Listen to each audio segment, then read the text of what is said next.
Well, Bulls fans, it's finally over. The Zach Lavine era came to a close last night. After 7.5 years, the Bulls traded him in a very anticlimactic, very disappointing trade, to be honest with you. We get Kevin Huerter, a 3-and-D player who can't shoot the three and can't play defense. We get Zach Collins, who for like 6 years now has been one of the most overpaid players in the NBA. I've never understood any contract he's signed or why teams continue to pay him. We get Trey Jones, who's a nice young point guard. He actually grew up down the street from me. I know his dad a little bit. He used to come into the bar that I worked at. We would talk hoops. Nice young point guard. He's joining a team that already has 19 point guards on it, so I don't know the fit there. And we get the rights to our Spurs pick back, which some people are calling a win. I'm like whatever on that. The more important thing is we traded Zach Lavine, and it's been a long relationship. Like I said, 7.5 years. He was obviously part of the Jimmy Butler trade, and Bulls fans loved Jimmy Butler. Even to this day, Jimmy Butler has turned into an absolute clown, and Bulls fans still defend the guy just because of what he did in Chicago. So for Zach Lavine, he was always kind of playing from behind when it came to that. When a fan base loves a guy as much as they love Jimmy Butler, and you're the guy they trade Jimmy Butler for, you're always playing from behind. It's very similar to Josh Giddey. We love Alex Caruso, so the fact that Josh Giddey is all we got back for Alex Caruso, people are always going to hold that against him. Even if Josh Giddey was playing good this year, which he hasn't been good, he hasn't been bad, he's been whatever. But that's besides the point. When it comes to Zach Lavine, though, it's over now. His Bulls career is over, and it's very interesting how it's going to be remembered. So it's going to be remembered as disappointing, and I'm not disappointed in Zach Lavine. I'm not disappointed in him at all. I'm disappointed in the Chicago Bulls. It's kind of crazy. What it reminds me of is the worst relationship I was ever in. So when I was like 24, I'm ashamed to say this lasted for 2 years. I'll let this girl play with me for 2 years. But you're young, you're dumb, and shit happens. So I was working at a bar, I was bouncing at the bar, and this girl, on paper, she was everything you were looking for. She was smart, she was hot, she was funny, we clicked, everything was great. But it just, we would run into roadblocks over and over again. It's very similar to Zach Lavine. On paper, Zach Lavine is everything you want in a two guard. He's 6'6". He's athletic as hell. He can get his shot. When he's rolling, the smoothness that he gets his shot, the way he gets his points, it's very reminiscent of Tracy McGrady back in the day, where everything is in the flow. Nothing looks forced. The game looks easy to him. So he has this profile. On paper, he's everything you want.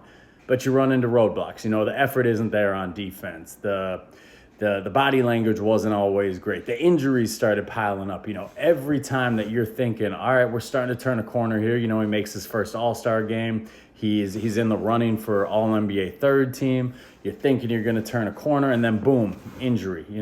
Or I should say that 2020-21 season, the first year that he made the All-Star game. That's when we thought things were rolling. We thought we were going to be a playoff team. And then, boom, Vucevic trade, roadblock. Boom, Zach Lavine gets COVID, back when COVID was actually a real thing. He's out for, I think he missed like 14 or 15 games in a row, totally threw the Bulls out of whack that year, and he wasn't the same when he came back from it. So every time that you started to see the potential, boom, there was a roadblock. And it's very similar with this girl. We'd be going good for like 3, 4, 5 months. Everything would be rolling and be going good. Then, boom, she'd cheat on me. And it'd be like, what the fuck? And then we'd break up a little bit. In Zach Lavine's case, he'd take an off season off, and you kind of forget about how the season ended, and then he starts the next season. He's looking good. He's looking like the old Zach Lavine. You get your hopes up again. Same thing would happen with this girl. We break up a little bit. Time would pass. We work together, so I'd still see her every day, and then you'd convince yourself, all right, maybe she's changed a little bit. Maybe she's grown up a little bit. Very similar with Zach Lavine. He goes to the Olympics. He plays defense in the Olympics. You convince yourself, all right, maybe he's changed a little bit. Maybe he can be the guy that we need him to be to take this franchise to the next level. So you get back in the relationship. You got the hopes up again. Coming out of those Olympics, we had our hopes up. And it went good for a little bit. Very similar with this girl. We get back together. It's going good for a little bit. And then, boom, another roadblock. In Zach Lavine's case, that would be the knee injury. He got injured the same night as Lonzo Ball, when that relationship was at its peak, when it was really looking like it was going to work out. In my case, same thing. Boom, she cheated again. Right when it was looking good, I remember we'd had like 2 months in a row where everything was good, everything was clicking. We were talking about the future. Everything looked good. And then, boom, roadblock. And then, what do you know? The offseason rolls around. Once again, we see the offseason workout videos. We start talking ourselves into Zach Lavine again because he's Zach Lavine. The way that he gets his buckets, nobody else in the league really can compete with it, with the smoothness of it, the coming off the catch and shoot, the mixture of athleticism and the three-point shot. But in the end, man, it just doesn't work out. And it's the same thing with this relationship with this girl. In the end, it just didn't work out. So that's kind of how I feel about Zach Lavine. On paper, he's everything that the Bulls wanted in a two-guard. On paper, he was fantastic, but we just could never get it right. And in my case, yeah, this girl cheated a lot. She wasn't great. I wasn't great either. I was young. I was dumb. I made stupid mistakes too. And it's the same thing with the Bulls. They were incredibly stupid with how they handled the Zach Lavine tenure. They gave him horrible coaches time and time again. The moves they made around him never really made sense. They didn't give him a chance to grow with a core. You look back at the team he came in with, I'm not going to say that they could have been anything special, but you got Lauri Markkanen, you got Wendell Carter, you got Chris Dunn, you got young pieces maybe you can grow with. If you don't do the Vucevic trade, there's a good chance that Franz Wagner is a Chicago Bull.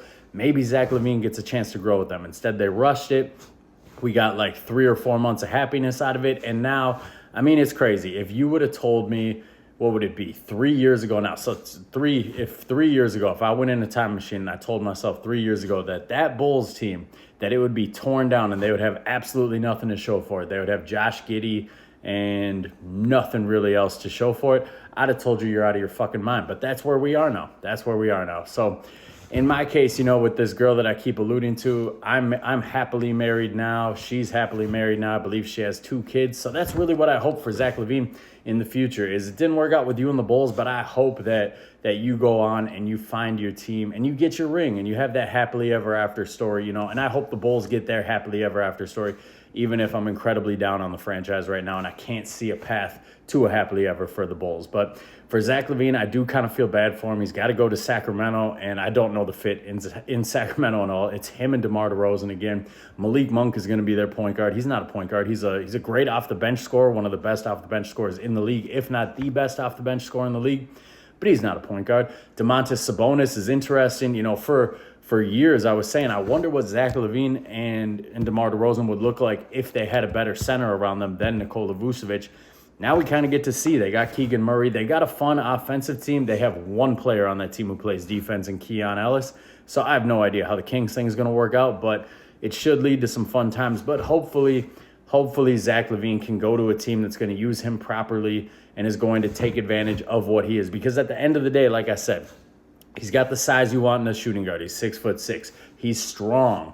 He's athletic. That athleticism, it's not where it was when he was winning dunk contests, but it's not very far behind. For all the injuries he's had, his athleticism hasn't taken too big of a hit. And, the way he shoots the three, he's shooting 45% from 3 this year. With the volume of threes that he shoots, that's fucking insane. He was a borderline all-star level player this year, and the Bulls got absolutely nothing in return for him. So it's going to be interesting, man. And when we talk about Zach Lavine's Bulls legacy, it's complicated, He's a lot closer to Reggie Theus than he is to Michael Jordan, obviously, but he's got to be in your top 15 if you're just going to talk about players and talent and skills. If you're telling me that Tony Kukoc was a better Chicago Bull than Zach Lavine, I don't know. We just see the game differently because Tony Kukoc was a nice piece. He won a lot of championships. He was never the best player on the team. He was never a top 4 player on the team, really. Ron Harper was probably more important to those Bulls teams than Tony Kukoc was. So he was probably the 5th most important player on those teams.